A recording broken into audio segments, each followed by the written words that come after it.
మనల్ని మనం ఎలా వెతుక్కోవాలి? మనల్ని మనం వెతుకునే మార్గంలో భాగమే శాస్త్రాధ్యయనం. ఎప్పుడైతే మనం మంచి విషయాలు తెలుసుకుంటామో, అప్పుడు ఆ మంచి విషయాలలోనే మనం ఏంటి, మనం ఎలా మారాలి అని మనం తెలుసుకుంటాం.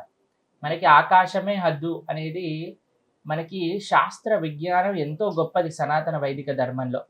చాలామంది మాకు ఒకటే పుస్తకం అని అంటారు. కానీ మన సనాతన ధర్మంలో లక్షలాది పుస్తకాలున్నాయి. ఎందుకంటే మన జ్ఞానం అంత విస్తృత జరిగింది కాబట్టి.